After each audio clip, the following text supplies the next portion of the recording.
tá gravando, eu vou te passar e aí pode começar, tá bom? Tranquilo.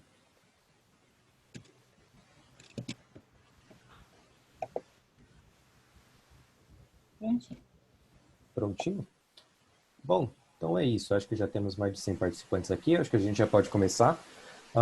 Pessoal, primeiramente, boa noite. Agradeço a presença de todos que estão aqui. Essa é a segunda mesa de quinta-feira da 42ª Semana de Jornalismo da PUC São Paulo. O esporte no Brasil, além do futebol masculino. Essa mesa ela vai ser mediada pelo professor José Paulo Florenzano, da PUC São Paulo, e vai ter como convidados o Demetrio Vecchioli, do UOL, a Giovana Pinheiro, do Olimpíada Todo Dia, o Felipe Souza, do Blog do Souza, e a Aline Calandrini, da TV Band. Mais uma vez, eu agradeço muito a presença de vocês. Eu acho que é super importante essa mesa aqui. Durante todas as últimas edições da Semana de Jornalismo da PUC São Paulo, muitas vezes só ficamos focados em falar sobre futebol, principalmente masculino, raras vezes falando também sobre futebol feminino, nesses últimos tempos. Mas a gente nunca viu uma mesa falando sobre os outros esportes no Brasil, como a gente fala, o Brasil além do futebol, porque o Brasil é o país do futebol, mas também é o país do basquete, também pode ser o país do vôlei, também é o país de vários esportes olímpicos. Enfim, a nossa gama de esportes aqui ela é diversa. E por isso que a gente resolveu fazer essa mesa. Eu agradeço a todo o pessoal que me ajudou aqui na organização da mesa e valorizo bastante, porque todos que estão aqui organizando são todos do primeiro ano. Então, enfim, Sofia, Gabriel Soria, Lucas, Yudi, e se eu estiver esquecendo de mais alguém, por favor, se pronuncie, porque eu estou nervoso e posso esquecer o nomezinho de vocês. Mas é isso, pessoal. Em suma, eu agradeço todo mundo que está aqui, todo mundo que ajudou a organizar. A partir de agora, eu vou ficar aqui mais no meu cantinho. Quem vai tocar a mesa vai ser o professor Paulo Florenzano. E sobre as perguntas também, eu peço que se vocês tiverem algumas perguntas, vocês já podem fazer elas desde agora já. Vocês mandem para Maria Sofia, basta vocês pesquisarem aí na lista de participantes, Maria Sofia, mandar direto as perguntas para ela. E, enfim, a gente vai começar primeiro com a apresentação dos convidados, uma fala básica. Depois o professor Paulo Florenzano vai levantar alguns tópicos para discussões. Aí vamos fazer uma rodada de perguntas, mais discussões, rodadas de perguntas até chegar aí 9 horas da noite. E é isso, pessoal. Espero que vocês aproveitem a mesa, gostem. E é isso, a palavra está com você, professor Paulo Florenzano. Boa noite, então. Eu inicialmente queria agradecer o convite e parabenizar o grupo de alunos do jornalismo pela composição da mesa, porque, de fato, normalmente o foco recai sempre sobre futebol. Então, vocês são de parabéns por ter proposto essa mesa que amplia o nosso olhar sobre essas outras práticas esportivas. Então, agradeço o convite em nome aqui do Gabriel, da Sofia, você, Henrique, muito obrigado. É um prazer, então, participar da 42ª edição da Semana de Jornalismo. Também quero agradecer imensamente a presença da Aline Calandrini, do Demetrio Vecchioli, Felipe Souza, Giovana Pinheiro. Por favor, sejam todos muito bem-vindos. É um prazer imenso recebê-los. E a gente tem certeza que vai ser uma noite muito instrutiva e prazerosa ao lado de vocês. Então, agora eu queria passar a palavra para que cada um pudesse se apresentar, falar um pouco do trabalho, como inicialmente a gente começa essa mesa. Fiquem à vontade, a gente pode começar com a Aline Calandrini. Oi, pessoal, boa noite. Um prazer estar falando com todos vocês. Me chamo Aline Calandrini, fui jogadora de futebol praticamente minha vida inteira. Aposentei tem pouco tempo, exatamente 2 anos. Joguei no Santos, no Corinthians, no Juventus, seleção brasileira. E aí em 2018 comecei a fazer uma transição já para o jornalismo esportivo, né? E aposentei em 2018 e hoje sou comentarista de futebol, especialmente o feminino na TV Bandeirantes. Muito legal. Então, a Aline Calandrini vai estar com a gente aqui essa noite. Muito obrigado já pela presença, Aline. E agora eu passo a palavra, então, ao Demetrio Vecchioli. Oi, pessoal. Eu sou Demetrio, sou blogueiro do UOL. Como muita gente que entrou na faculdade, eu entrei sonhando em fazer jornalismo de futebol. Na verdade, eu tinha sonho de ir para a Copa, de ir para a Olimpíada, mas principalmente por futebol. Fiz rádio na faculdade, como a Gi também fez. Somos da mesma escola, do meu vestiário. Entre as muitas coisas que comecei a fazer, virei redator na Agência Estado e cheguei num buraco, tipo, era redator, fazia texto que um monte de gente lia e ninguém sabia o que eu estava escrevendo, principalmente sobre futebol.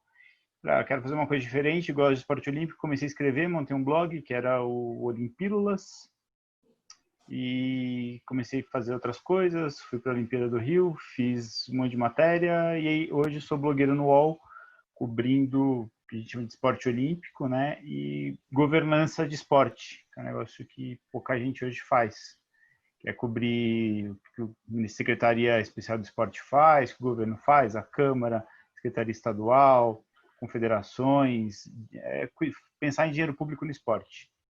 E estou feliz aqui de poder debater com vocês, a Calandrini conhecendo agora, o Felipe, um cara que eu admiro muito por que ele faz, e a Giovana, uma ídola.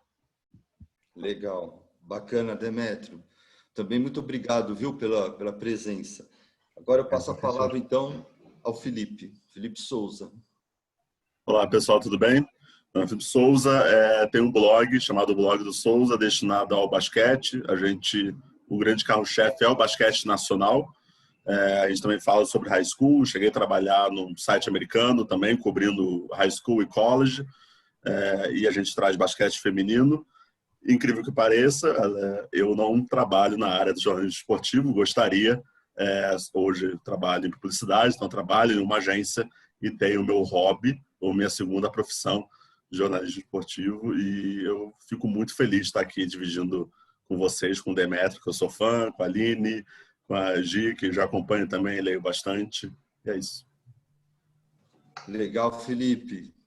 O basquete teve muita projeção no Brasil nos anos 50 até os anos 60, era considerado o segundo esporte, né? Acho que perdeu um pouco a posição para o vôlei, a gente vai discutir isso, mas obrigado, viu, pela tua presença, vai ser um prazer. E agora, então, a Giovana Pinheiro, por favor. Ficar por último é uma responsabilidade depois dessas apresentações. Eu sou a Giovana Pinheiro, eu me formei em 2016, eu faço parte do Olimpíada Todo Dia hoje. Como o Demétrio contou, eu também escolhi primeiro o esporte, depois o jornalismo, eu queria uma profissão que eu pudesse trabalhar com futebol. Não há como negar que foi a primeira coisa que eu pensei em ser repórter esportiva, foi assistindo um jogo do meu time que eu falei, eu quero fazer isso aí. E quando eu entrei nas redações tradicionais, comecei na Rádio Gazeta M, depois tive uma passagem pela TV Gazeta, cheguei a passar pelo All Sport também, e 2 meses na TV Globo. Pelas redações tradicionais que eu trabalhei, eu comecei a sentir essa vontade de fazer uma coisa diferente e realmente encontrar uma coisa de comunicar de uma forma diferente. O Fernando Gavini, que é meu sócio hoje, tinha acabado de voltar da Olimpíada do Rio de Janeiro e viu que todo mundo ficou muito apaixonado por todos os eventos. A Paralimpíada do Rio também lotou todas as arenas e tudo mais. E aí ele voltou do Rio de Janeiro pensando, queria fazer um blog. E hoje a gente fala que a gente tem uma plataforma de conteúdo, a gente faz jornalismo independente. E desde 2016 a gente tá junto aí no Olimpíada Todo Dia e vai ser um prazer poder contar um pouquinho para vocês e debatermos o jornalismo esportivo além do futebol. Bacana, Giovana. Tem muita coisa mesmo para a gente conversar. Inclusive a Olimpíada do Japão, né, que é uma interrogação muito grande. Então, legal também você estar aqui com a gente. Obrigado, viu? Bom, então nós vamos começar propriamente agora o debate. E eu vou abrir, então, com uma questão que eu vou colocar para todos os convidados. E aí, uma primeira rodada, logo na sequência, como o Henrique colocou, a gente abre já para as perguntas. Mas, de imediato, então, eu acho que é a questão que explica um pouco a existência dessa mesa. Como é que é a cobertura das outras modalidades esportivas no país do futebol, né? O que significa, representa cobrir, então, estas outras modalidades esportivas num país dominado pela monocultura do futebol? Então, a gente pode começar seguindo aqui a ordem, a Aline. Por favor, Aline. Bom, O futebol feminino vive hoje uma situação bem diferente de quando, por exemplo, eu comecei a jogar futebol. Que eu vim para São Paulo, no caso, né? A gente vive um momento, na minha opinião, o melhor momento da história da modalidade no país. Onde você tem a TV Bandeirantes, a gente tem Sport TV passando, um jogo ou outro, né? Uma final de um Paulista. A gente tem também a ESPN, que transmitiu alguns campeonatos de fora. A gente tem a Globo, que ano passado passou a Copa do Mundo. Então, são coisas muito interessantes que nunca aconteceu antes. Obviamente que é uma cobertura bem diferente do masculino, né? E eu foco totalmente no feminino. Eu procuro falar nas redes sociais sobre futebol, mas não tem como eu não me especializar no futebol feminino. Eu acabo seguindo a minha bolha, né, da modalidade, seguindo as pessoas que falam sobre o futebol feminino, e tem muita gente. E quando eu faço as transmissões, por exemplo, eu tenho muito cuidado ao passar o que está acontecendo no jogo para uma parte dos telespectadores que é uma galera que realmente assiste futebol feminino, e você tem que ser corretíssima, né? E que é aquele pessoal que acompanha de fato, e quem está chegando, né? Quem está ali passando, mudando de canal e assistindo. A gente vê um momento da modalidade muito diferente. A gente tem muita gente hoje participando e agregando e chegando recentemente, chegando agora, de fato, para falar sobre a modalidade, especialmente sobre depois da Copa do Mundo. Isso é uma coisa muito, muito importante citar também. A gente tem um crescimento muito grande de telespectadores, de conhecedores, ou as pessoas que se integram ao futebol feminino após a visibilidade. O que seria a visibilidade? Olimpíada e Copa do Mundo. Então, é muito grande o número de pessoas que chegam após uma Copa do Mundo. Muito grande, muito grande, muito grande. Então, isso agrega demais. Então, a modalidade de futebol feminino, né? É futebol, né? Esse negócio de futebol feminino, enfim, é futebol. É algo que vem trazendo muita gente nova para o nosso meio, né? Gente interessada a falar, etc e tal. E especialmente com a visibilidade. Com uma Copa do Mundo, com o Campeonato Brasileiro sendo muito bem falado. Então, esse número agrega cada vez mais quando tem a visibilidade. Quando não tem nada, estagna. É a mesma coisa que de sempre. Legal, Aline, bacana. Agora, então, eu queria passar a palavra para o Demétrio. A gente estava conversando pelo WhatsApp com eu e a Giovana antes de tarde. Ela falou: eu vou deixar para você o papel de ser polêmico. Obrigado, Gi.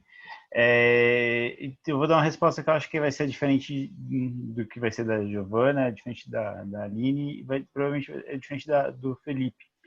Eu acho que não muda nada. Não é que não muda nada, muda uma coisa só. Eu estava pensando nessa pergunta, eu achei que fosse permear a mesa de forma geral.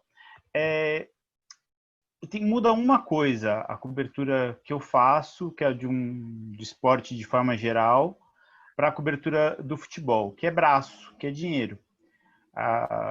Então eu tenho que cobrir sozinho. O UOL cobre futebol com 45 pessoas. E tem uma pessoa que cobre tênis, tem um blogueiro de tênis.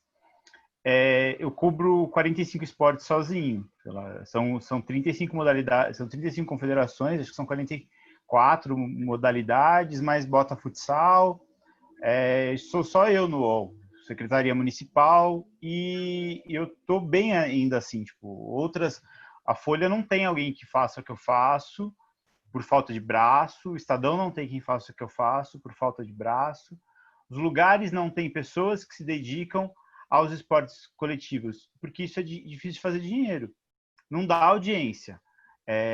Vou dar um exemplo ontem, não sei se vocês acompanharam, anteontem, a Confederação de Rugby contratou um CEO, anunciou o cara, vazou um monte de print screen dele sendo machista, sendo homofóbico, sendo gordofóbico, falando que quanto mais gorda a mulher, mais chance dela ser feminista, assim, virou um puta barulho.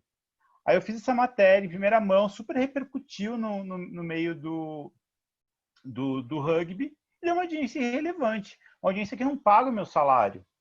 Eu, por mim mesmo, eu não pago o meu salário. A audiência que eu gero não paga o que eu ganho acaba o futebol, no final, me paga, porque o futebol dá dinheiro, dá audiência. Então, o que falta a coisa que é diferente é o braço. Eu tenho que acompanhar basquete, eu tenho que acompanhar vôlei, tenho que acompanhar badminton. Enquanto a gente está falando aqui, tem um cara me mandando mensagem, provavelmente me contar alguma coisa do handball, do taekwondo. E sou só eu. De resto, é a mesma coisa. Eu citei o exemplo do rugby. É igualzinho se em vez de ser um CEO, fosse o ministro da Educação, como foi hoje. Como foi o ministro da Educação hoje com fala homofóbica. É igualzinho. Como seria se fosse um diretor de futebol. Não muda nada. O trabalho jornalístico do lado de cá da mesa, para quem está oferecendo o conteúdo para a pessoa consumir, é o mesmo trabalho. Só a diferença na falta de tanta gente para noticiar, acabo eu fazendo sozinho. Legal, Demétrio. Bacana a tua reflexão. Então, agora eu passo a palavra para o Felipe. Olha, eu já bato palmo para o Demétrio, concordo também um pouco da fala da Aline. E em termos de basquete, aqui a gente tem uma variável muito grande. A NBA, o basquete americano, cresce no Brasil, mas o basquete nacional não acompanha. Então é muito comum hoje você sair, você ver um jovem com uma camisa de um time de fora dos Estados Unidos, mas no Brasil ainda não. A cobertura de basquete aqui no Brasil é muito complicada. A gente tem hoje ou o campeonato da CBB, que vem cheio de polêmicas, cheio de problemas. O Demétrio foi um também que trouxe algumas coisas que aconteceram na CBB, e tem o NBB. E essa cobertura nacional é uma cobertura que ela ainda é fraca, de forma geral. Se a gente botar os produtores de conteúdo realmente que produzem conteúdo, que vão fazer um trabalho jornalístico, que vão ser questionadores, você está limitando aí quase a zero ou muito pouco. Eu falo isso porque é o que eu vejo com o blog. Eu não falo que é só um trabalho braçal. No blog tem eu e mais uma pessoa, que é o Lucas Rocha, que me ajuda bastante no trabalho do basquete nacional, mesmo com 13 colaboradores, e a gente também expandindo para fora do país, mas a cobertura aqui ainda é amadora. O basquete, e acredito que o Demétrio também vê isso, também nos outros esportes, a Aline também deve ver isso, diferente do futebol, em que a cobertura é melhor, né? É mais profissional. No basquete ainda é tudo muito amador. Os clubes são amadores, os jogadores não têm ali o seu trabalho de mídia, então é tudo meio amador e tudo meio na raça mesmo. Você tem que correr atrás, buscar notícia, buscar fonte e trazer um bom conteúdo. E claro, no final das contas, o basquete ele não está no Sport TV, ele não está numa Globo onde dá uma grande audiência.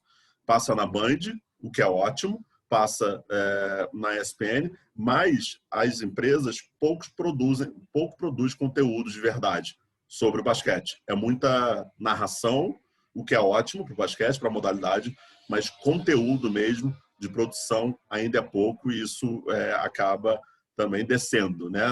Nessa linha, acaba descendo para todos os produtores de conteúdo. Legal, Felipe.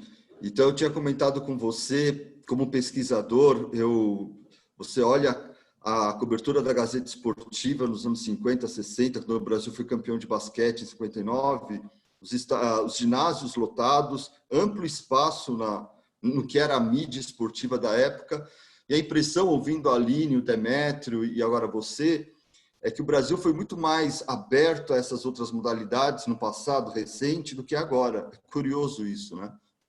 Mas legal. Sim, sim. Agora, então, vamos ouvir a Giovana. Então, eu trago uma reflexão sobre essa questão dos outros esportes, mas uma questão assim que eu acho que falta um pouco de educar a comunidade, de entender os outros esportes. Como a Aline falou, a gente hoje no Olimpíada Todo Dia tem essa preocupação de escrever para quem está chegando agora e também para quem acompanha a modalidade há muito tempo. A gente procura fazer, e aí eu acho que é a grande diferença do futebol e do esporte olímpico também, o jornalismo é o mesmo, como o Demétrio disse, mas o acesso à informação muitas vezes é mais difícil. De você organizar a informação muitas vezes. Por exemplo, a gente mapeia no Olimpíada Todo Dia o esporte olímpico e o paralímpico da forma que a mídia tradicional faz com o futebol. Então, tem brasileira jogando no futebol feminino coreano, a gente vai acompanhar. Tem brasileira no handball turco, ou sei lá, no vôlei turco, a gente vai acompanhar. E a gente vai acompanhar como a mídia tradicional faz com o futebol. É isso que a gente vem fazendo. E a gente tem uma agenda no nosso site. E essa agenda é bem organizada. Se você entrar diariamente, você encontra tudo o que está acontecendo no esporte olímpico hoje e no paralímpico. O que aconteceu ontem, o que vai acontecer amanhã, a gente vai abastecendo isso com frequência. Tabela de competição, a gente tem também. Toda a questão hard news e matérias especiais sobre esporte olímpico e paralímpico. O que eu acho hoje, como a gente disse da audiência, a gente dá audiência no que as pessoas... Acho que a grande virada de chave assim, é como comunicar o que as pessoas não sabem que está acontecendo. O que elas sabem que está acontecendo, elas acabam achando a gente pelo Google. O que elas não sabem que está acontecendo é a grande chave. Como comunicar essas pessoas. E em tempos que a audiência ela é muito focada no futebol, por exemplo... se a gente trouxer números, assim, as matérias de futebol dão milhões, né? Dão milhões e milhões e milhões. Mas você começar a educar uma comunidade hoje, no Olimpíada Todo Dia, por exemplo, a gente dá uma média, desconsiderando pandemia, né? Que o esporte parou e todas as coisas. Mas a gente dá uma média de 1 milhão de cliques no mês para um site que fala só de esporte olímpico e paralímpico, é um número expressivo. Então, eu acredito, tentando enxergar um pouco o copo meio cheio, e até falei que eu ia deixar a posição de polêmico pro Demétrio por isso, porque eu enxergo de uma forma positiva. Eu acho que a gente pode educar essa comunidade para começar a consumir mais, porque o esporte está muito aliado à educação. Eu poderia ser uma campeã de esgrima se eu tivesse testado a esgrima um dia. Eu podia ser uma campeã de tiro com arco se eu soubesse o que era tiro com arco quando eu era pequena. Então, eu acho que com a ferramenta da internet... E com plataformas de conteúdo especializadas, como é o caso do Felipe, por exemplo, que fala de basquete, a gente vê crescendo a bolha do futebol feminino, com muitas pessoas produzindo conteúdo especializado de futebol feminino, de esportes. Então, a internet permitiu que a gente começasse a falar diretamente com quem produz, com quem tem interesse nisso.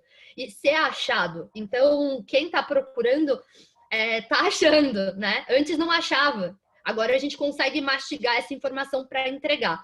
Acho, claramente, que a gente ainda tem um caminho pela frente, mas eu acho que a internet permitiu, porque se a gente depender só da mídia tradicional e só de aparecer nos grandes veículos, realmente é muito difícil, né? Porque cai a audiência, porque, enfim, é completamente diferente do futebol. Mas eu acredito que a gente pode sim educar uma comunidade para começar a consumir mais isso. Então, por exemplo, a pessoa que gosta de futebol feminino achou uma reportagem e depois começou a acompanhar o taekwondo também. Então, eu acho que isso é uma coisa que a gente pode pensar, assim, a longo prazo. Eu posso continuar, já que só porque eu acho o debate muito bom sobre esse assunto. O professor falou sobre o basquete na década de 50, 60. Curiosamente, meu TCC foi sobre isso, foi sobre a geração bicampeã mundial, 2 medalhas olímpicas de 60 a 64, depois escrevi um livro sobre isso. De fato, mexer no arquivo da Gazeta Esportiva é uma maravilha. E era na década de 50 e era depois, na década de 80, 90, sobre Paulo e Hortência, eles tinham noticiário todos os dias. E não é só isso. Eu ainda tive contato com um pessoal de uma velha guarda um pouco... Cara, não foi ontem, sabe? Tipo, eu tenho 35 anos, eu tive contato com esse pessoal. Com uma editoria de esportes olímpicos, de esportes amadores, de poliesportivo, cada lugar chamava de um jeito, com um número expressivo de gente. O Estadão tinha um repórter de vôlei, tinha um repórter de basquete, um repórter de tênis, um repórter de atletismo, um repórter de judô e lutas, um repórter de Fórmula 1. Ele tinha um núcleo, era uma editoria paralela. E à medida que ele foi cortando por corte de redação, então, para o pessoal mais novo explicar, tinha, sei lá, 30 repórteres de esportes no Estadão, sendo 6, 7 de esporte olímpico. Aí virou 20, sendo 4 de esporte olímpico. Aí virou 8, sendo meio de esporte olímpico. Porque a demanda do futebol continuou a mesma. Então foi cortando a cobertura dos esportes. E aí chegou nesse cenário, que é o que a Giovana colocou, que é o que o Felipe colocou, que é um cenário de cobertura amadora, e que é muito dependente de sites amadores, sites que não fazem dinheiro. É difícil você cobrir basquete se você não faz dinheiro. Você ganha R$500 um mês, no outro. Aí depois de 2 anos você tem um bebê, você precisa fazer outra coisa da vida. E aí vai surgir um outro cara tentando, e isso vale para cobertura de judô, isso vale para cobertura de vôlei, isso vai valer para cobertura de natação. É sempre amador, porque é sempre uma renovação, porque você não consegue produzir jornalismo profissional porque ele não se sustenta. E aí é muito fácil, surge alguém legal no judô, sei lá, ele vira assessor da confederação, ele deixa de produzir conteúdo. E acho que o meu trabalho da Giovana, a gente é de alguma forma concorrente, acho que nós somos os 2 grandes lugares que falamos de esporte olímpico. A Giovana faz muito resultado que eu não faço. No meu entender, tipo... E você faz muita política que a gente não faz. Exatamente, é um trabalho complementar, porque o Olimpíada Todo Dia, ele dá o resultado da esgrima, porque o que a Giovana está explicando, é que ela julga importante, ela fala, ó, a Bia Bulcão ganhou, foi 15º lugar, que é um bom resultado, precisa explicar, numa competição na Austrália. O que eu me preocupo, falar, ó, o dinheiro, a confederação vai continuar tendo resultado ruim, porque o 15º lugar não é bom, a gente precisa, em algum momento, admitir isso. É ruim porque o dinheiro que podia estar indo para lá está sendo desviado em outro lugar. Enquanto a gente não corrigir a questão do dinheiro, a questão das verbas, o funcionamento de secretaria, não vai ter resultado melhor e vai continuar, e vai diminuir o número de praticantes. Então tem cada vez menos praticantes de esgrima no Brasil. E aí entra um outro problema, que é: quantas pessoas que fazem jornalismo já foram numa competição de esgrima? Eu fui no PAN, eu fui na Olimpíada, passei, e fui numa competição no Brasil. E que outros jornalistas foram em competição de esgrima? A gente não conhece o esporte, a gente não vive o esporte. E aí a gente fica distante e vira isso. Até que a esgrima se torne irrelevante, daqui a pouco o vôlei vai se tornar irrelevante, porque as pessoas, jornalistas, não foram numa partida de vôlei. E a gente está numa bolha ruim. Então, se a gente entendeu corretamente o do Demétrio, a própria Giovana, faltam políticas públicas também para diversificar um pouco o campo, né, na mídia, da visibilidade. E assim, fiquei já curioso, Demétrio, do teu trabalho, porque eu também me interesso muito por esse tema. E só para concluir essa conversa aqui, a Placar, né, em 84, Placar, ela muda de título e se torna uma revista para todos os esportes. Também, você lembrou muito bem, a década de 80, ela surge como uma promessa dessa diversidade. E, inclusive, o futebol das mulheres ganhando a capa da Placar, né, Aline? Não sei se você lembra, capas históricas da Placar nos anos 80. Muito legal. Henrique, você quer abrir para as perguntas? Professor, eu acho que a Sofia ela vai ler as perguntas. Eu também vou fazer uma, mas eu vou esperar ela fazer primeiro a pergunta que mandaram para ela no privado. Mas eu vou fazer uma em seguida também. Tá bom. Tá com Beleza. você, Sofia. O Rodrigo, ele perguntou assim, na opinião dos convidados, por que esportes como vôlei feminino e tênis feminino tiveram mais cobertura da mídia nacional em comparação com o futebol feminino? O fato do futebol feminino ter sido ilegal por um tempo contribui para isso?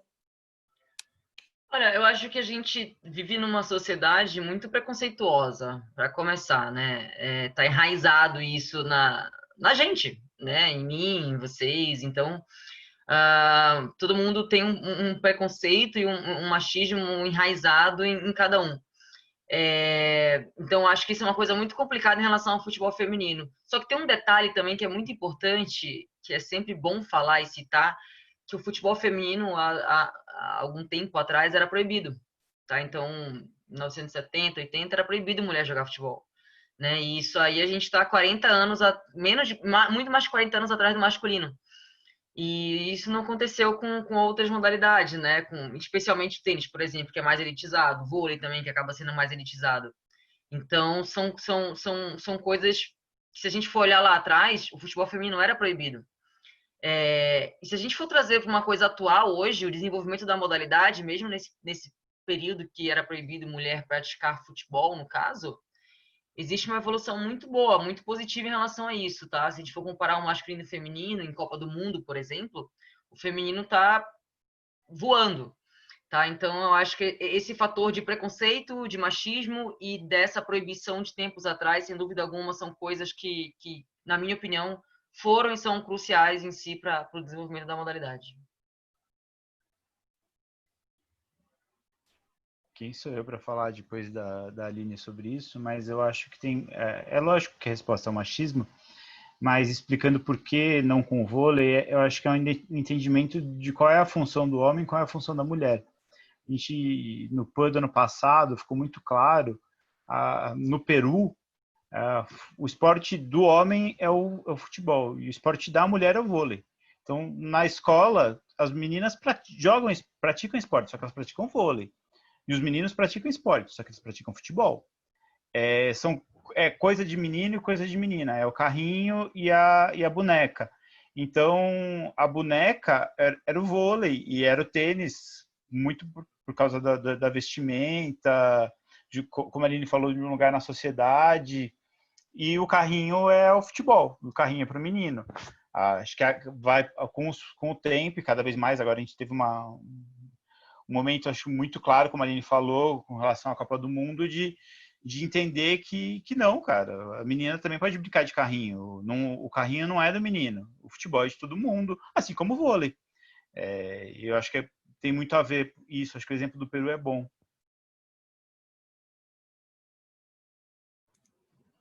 É até difícil falar depois de vocês dois, mas fazendo esse paralelo um pouco do basquete feminino, o que a Aline falou é perfeito. Assim, a cultura machista ela ainda impera, principalmente no esporte.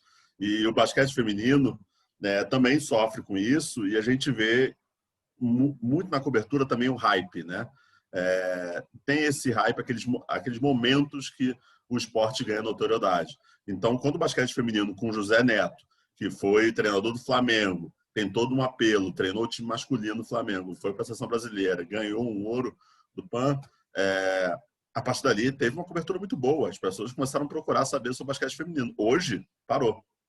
Tudo voltou ao normal. Então, tem também, infelizmente, isso. O que chama atenção do futebol feminino, e, por favor, Aline, se eu estiver falando uma grande besteira, me interrompa, também o fato das mulheres e das pessoas também darem cada vez mais valor para algumas jogadoras específicas, né? A Rapinoe nos Estados Unidos, pelo posicionamento dela publicamente, isso também chama atenção para a modalidade, entre outras atletas. Então, mas ainda assim, não é uma coisa natural. As pessoas não chegam e falam, pô, você viu quem ganhou ontem do jogo do futebol feminino? Você sabe quem, pô, fulano contratou lá o time, contratou a jogadora, aquela pivô que estava no SESI de Araraquara? Não, ninguém faz isso, porque naturalmente a mídia acaba concentrando nos esportes, vamos dizer assim, mais masculinos, né? Que é o futebol masculino e entre outros. Então, acho que é bem por aí, na minha visão. Eu concordo com tudo que foi dito, e para eu não ser repetitiva, eu vou trazer outras duas reflexões, né? O esporte olímpico, como a sociedade nasceu aristocrata, racista, machista, homofóbico, como tudo que condiz, e a gente vai, com o passar dos tempos, tentando desconstruir todas essas coisas, como os exemplos que o próprio Demétrio já trouxe. E uma outra coisa que eu queria falar, independente de qualquer coisa, existe o brasileiro gosta de ganhar, né? A gente não pode esquecer disso. Então, quando você tem algum atleta de destaque em alguma das modalidades, é comum que você tenha picos de informações sobre aquilo. Então, agora com a Damides na WNBA, eu acho, às vezes as pessoas podem estar se interessando mais sobre isso, de repente. O próprio futebol feminino começou a ganhar mais expressividade na mídia tradicional, e os resultados como vôlei, tênis, a gente também teve nomes grandes no Brasil, né? Então, acho que também isso acaba interferindo no interesse das pessoas, né? Quando acaba passando, quando acaba tendo boom, quando acaba trazendo resultado, porque é até uma premissa que as pessoas falam muito, né? O brasileiro não gosta de esporte, o brasileiro gosta de ganhar, né? Ganhar medalha e tudo mais. Quando você pode até perceber a gente brinca no OTD que post de medalha, post de resultado positivo, é um negócio impressionante, né? O engajamento é muito maior, as pessoas gostam muito disso. Então, eu acho que isso também acaba interferindo, né? Tipo, como que as pessoas conseguem aparecer nas grandes mídias ganhando? Ou quando acontece alguma desgraça, mas no geral ganhando. Então, eu acho que tem muito disso também. Eu acho que, parcialmente, para ficar no exemplo do basquete, o professor está voltando, em 54 não, 64, 67 o Brasil foi quarto colocado no Campeonato Mundial Feminino. O basquete feminino, ele nasce quase junto com o sucesso do basquete masculino. A gente teve no patins a Fabiola Silva,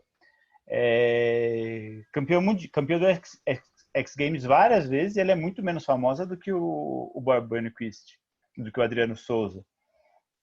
A gente tem uma cultura machista que define o que a gente gosta e o que a gente não gosta. O basquete era um lugar para mulher, para homem. O skate era um lugar para homem. Acho que essa comparação do resultado, ela é um pouco mais recente, com os esportes que são mais recentes. Então, no judô, os primeiros bons resultados de grande repercussão, que são do Aurélio, do Rogério, eles não são distantes dos resultados da Mayra. Então, por isso, as duas coisas concorrem juntas. A gente hoje fala de judô masculino igual a gente fala do feminino. Não é que não existe preconceito, mas o espaço é o mesmo. No tênis, não. No basquete, não. Porque no basquete, a gente está falando desde 51. A Hortência, ela vai surgir e ela vai ter resultado em 84. São quase 35 anos de diferença. São 35 anos que o basquete masculino se consolidou. E por que ele se consolidou? Porque durante todos esses 35 anos, a gente só quis olhar para nossos pais, avós, só quiseram olhar para o masculino. Mas pegando um gancho aí na reflexão da Giovana, Demetrio, você não acha que o vôlei tomou o lugar do basquete como a segunda modalidade de esporte no Brasil? Acho que não em conteúdo. O NBB mas em audiência, pelo menos pra gente, sim. O vôlei dá mais pra vocês? Audiência Dá sim. mais audiência, e o vôlei feminino muito mais audiência do que o masculino. A minha impressão é que o vôlei, ele tem um nicho muito forte. O pessoal que é fã de vôlei vai assistir vôlei e ele consome, ele discute vôlei. O basquete, ele consegue fugir desse nicho. Eu não acompanho, eu não sou muito fã de acompanhar a NBB, mas se acontece um lance legal, eu vejo. Chega em mim. Os jogos finais chegam em mim. Os jogos da Superliga, não tanto. Chega a final. Eu acho que o basquete consegue ainda romper essa barreira de uma forma que o vôlei não consegue. O vôlei, ao meu ver, ainda é um esporte nichado, exceto seleção. Para o basquete nacional, pelo menos, e aí vendo na minha ótica, até cobrindo jogos mesmo no Rio de Janeiro, a quantidade de pessoas que acompanham partidas de vôlei é enorme. Tudo bem que você tem um Sesc aqui no Rio e tem toda aquela ideia de caravana, de levar e tal, mas assim, ainda assim a cobertura, acompanhar presencialmente é muito maior do que o basquete. Já fui na Arena Carioca, em que tem 6 mil lugares, e você não ter 100 pessoas vendo um Flamengo e um Botafogo, o que é um absurdo. O que eu me lembro quando menor, eu fui para o Maracanãzinho e já vi Vasco e Flamengo numa final, lotado o Maracanãzinho. E na Arena Carioca é muito menor. Concordo com o Demetrio, eu acho que em relação à produção de conteúdo. Eu acho que a produção de conteúdo, talvez até o basquete nacional tenha mais, ou as pessoas falem mais sobre o basquete nacional. Agora, acho que o espaço na mídia, o vôlei acaba tendo maior. Tendo mais, e acredito também pelo fato de estar em grandes emissoras, né? A Globo faz essa cobertura, eu me lembro muito bem que a Globo transmitia jogos no domingo de manhã, então isso também ajudou na popularização, mas não é tão grande assim em comparação ao futebol, nem muito menos o basquete. E eu acho muito curioso porque a gente vê também pessoas, fã-clubes, etc e tal, falando sobre o vôlei. Do basquete eu não vejo muito isso, não. Hoje a gente tem, hoje no basquete a gente tem, o Twitter facilitou isso, né? Você tem muitas pessoas que criaram perfis, então você tem agora essa Migral, Deprê e tal, mas assim, de produção de conteúdo mesmo, assim, vou ler uma matéria, quero saber o que está acontecendo com o Clube Paulistano no NBB, são pouquíssimas que fazem. Pouquíssimas. A gente tem o Jumper, você tem o blog, o Demetrio também fala no All Sport, mas assim, de cobertura de jogos, são pouquíssimas. Mas falar, as pessoas ainda falam um pouco mais do que o vôlei. Mas é também aquele negócio, né? Eu estou na minha bolha. É muito fácil falar que eu vejo muito mais NBB do que o próprio vôlei, mas eu acredito que sim, o basquete nacional até está ganhando em relação à produção de conteúdo. Acho que, só para uma última opinião rápida, acho que o vôlei ele conseguiu gerar ídolos que o basquete não gerou. Então, a Jaqueline passou esses dias 1 milhão de seguidores no Instagram. Imagino que seja a primeira atleta brasileira a fazer isso. A Thaísa tem muito seguidor. A Fabizona tem, a Fabizinha tem. O vôlei, pelos resultados internacionais, ele é uma fábrica de gerar ídolos, que é uma fábrica de gerar conteúdo. De todo tipo de conteúdo. A Jaqueline no TikTok enchendo o saco do Murilo é conteúdo o tempo todo para muita gente. O que o basquete não tem, porque aí sim ele só fala com nicho, os jogadores nacionais, quem joga NBB. Legal. Sofia, mais questões? Temos mais uma. O Augusto Oliveira perguntou assim: qual a relação da educação física poliesportiva e do incentivo a outras modalidades na escola versus a pouca atenção dessas modalidades na imprensa? Será a imprensa a grande culpada pela falta de apoio financeiro para as outras modalidades? Posso começar aqui do lado do basquete, pelo menos? Claro. Olha, não acho. Eu acho que... E aí eu vou trazer um lado marqueteiro, tá? Já peço desculpa, pessoal. Mas o produto NBB ainda não é consolidado. O basquete é conhecido, o basquete... a gente tem vários vitoriosos na carreira e tal. Mas, assim, o produto NBB é ruim. O NBB, sem um produto consolidado, colocou no DAZN, uma plataforma de streaming que as pessoas tinham que pagar R$37 naquele tempo para poder acompanhar. Pouquíssimas pessoas fizeram. E aí, como você vai cobrar da imprensa que não tem uma divulgação maior? A gente ainda, no basquete especificamente, eu falo na minha forma pessoal aqui, a gente ainda sofre certas censuras. Então, é muito difícil você fazer essa divulgação. Todo texto, se eu botar... Eu fiz um texto sobre o fim do Botafogo, onde eu demonstrei a incompetência dos dirigentes. Cara, é porrada atrás de porrada. Eu acho que o Demetrio também sofre com isso. É porrada atrás de porrada. Então, assim, não é culpa nossa de talvez o esporte não estar sendo investido. Também, o produto precisa ser bom. A gente tem muito hoje em clubes de basquete... os dirigentes, os presidentes, não são gestores, são torcedores. E essa incompetência passa até a outra ponta. E isso, cara, dificulta. Então, se o Flamengo fizesse uma campanha de marketing interessante, ia chamar muito mais visibilidade, além do blog, além do nichado, ele ia chamar visibilidade para uma Globo, para poder transmitir talvez uma ação, uma campanha de marketing muito bem feita, usar o direito de imagem de forma interessante para poder trazer repercussão. Então, você tem outros pontos que eu acho que a imprensa, não acho que a imprensa precisa levar essa culpa aí nas costas. Na minha visão, pelo menos no basquete, acho que não tem muito como a gente levar. E aí volta também. A cobertura ainda é muito amadora. Eu não vou conseguir ver um basquete, um Fortaleza Basquete Cearense contra o Unifacis na Paraíba, porque eu não tenho como pagar minha passagem para ir para lá. Ponto. E às vezes a cobertura é ruim de transmissão de jogos. Então, é difícil também você fazer isso, porque, cara, é sem braço, assim, fica muito complicado. Então, na parte do basquete, eu vejo dessa forma. Eu posso... Demetrio, você já falar ou posso falar? Fala. Eu acho que culpar a imprensa não é muito caminho, mas eu acho que as coisas estão interligadas, na minha visão, assim. Eu acho que tudo faz parte de como ter um produto atrativo quando você fala muito dele. Quando você fala muito dele, você ensina ele na base. Então, eu acho que eu sempre costumo trazer esse exemplo, né? Eu acho que quando você investe no esporte, na formação, você vai ter mais pessoas praticando a modalidade, mais pessoas praticando a modalidade, mais o produto fica atrativo, mais o produto fica atrativo, mais a gente vende. Vou trazer eu deixei o Demetrio com um papel polêmico, mas eu vou trazer uma questão. A gente está numa semana de jornalismo, mas eu acho que cabe a gente, jornalista, também, refletir um pouco também sobre essa forma de monetização.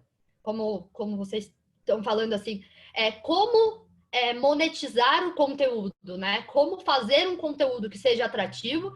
Então, a gente tem, por exemplo, o case do NBB, que está sendo feito, enfim, estão tentando consolidar e tudo mais, mas como fazer dinheiro, né, no jornalismo? E eu acho que esse é o grande debate, porque a gente está passando por uma transição de veículos de comunicação. Eu sou empreendedora hoje, né, então me formei em jornalismo, não tive tanta essa base na faculdade, e hoje tenho que pensar um pouco também em negócios, né? Então eu acho que também passar a enxergar dessa forma, porque a gente precisa ter produtos e como vender esses produtos para tornar atrativo. Então, por exemplo, vou trazer um caso, já que a gente está falando sobre essa questão de investimento e relação educação física e como tornar produtos atrativos, e se a culpa é da imprensa. Mas a imprensa, muitas vezes, e aí o Felipe, que tem o lado marqueteiro e publicidade, me corrija se eu estiver errado, tá? A gente, jornalista, muitas vezes vai ter que pensar também nessa forma, né? Porque você precisa monetizar o seu produto. Então, hoje, o nosso primeiro patrocinador foi a Nissan, porque a Nissan tem um time de esporte olímpico e paralímpico. Então, como eu vendo algum produto para a Nissan? Então, a gente fez uma série patrocinada para a Nissan, que contava a história dos atletas deles. Então, a gente vendeu a nossa cobertura dos Jogos Pan-Americanos para a Nissan. A gente faz uma parceria de conteúdo, que a Nissan pode usar todo o conteúdo dos atletas dela para comunicar internamente, para falar sobre os atletas. Então, como enxergar possibilidades de monetização no jornalismo, sem deixar o jornalismo parcial, ele continua independente e imparcial, mas a gente precisa pagar boletos, né? E a gente precisa fomentar esse trabalho.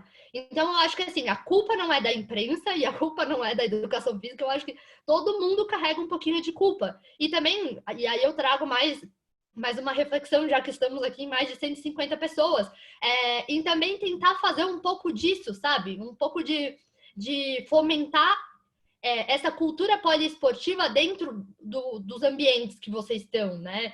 Como trazer pessoas, então, por exemplo, os meus pais jamais consumiriam esporte olímpico e paralímpico. Hoje eles acompanham, hoje eles veem, eles sabem quem é quem e tudo mais. E eu acho que é uma coisa que você acaba... E, por exemplo, meu pai é corintiano. Ele acompanha hoje o futebol feminino mais do que o masculino. O feminino no Corinthians é praticamente uma seleção. Então, eu acho que também é toda uma questão de educação. Isso vem da base, vem das aulas de educação física e vem também um pouco da sociedade. Falei demais agora, desculpa. Eu vou discordar um pouco da Gi para variar.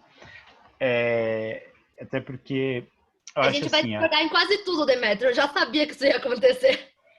Eu acho que chega a ser ofensivo colocar a culpa na imprensa.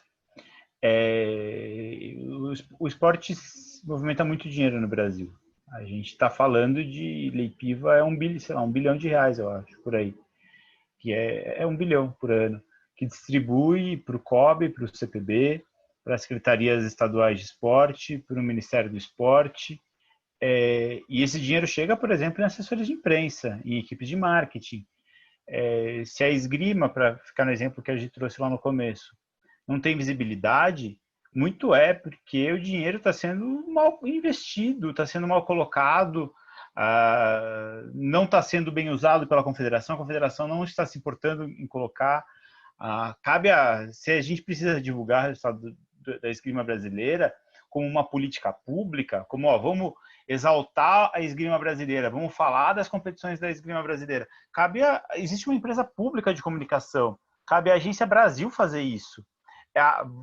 a gente vai noticiar esgrima, mesmo se não der audiência, porque a gente vai bater, vai falar tanto de esgrima que isso cabe ao programa esportivo da agência pública.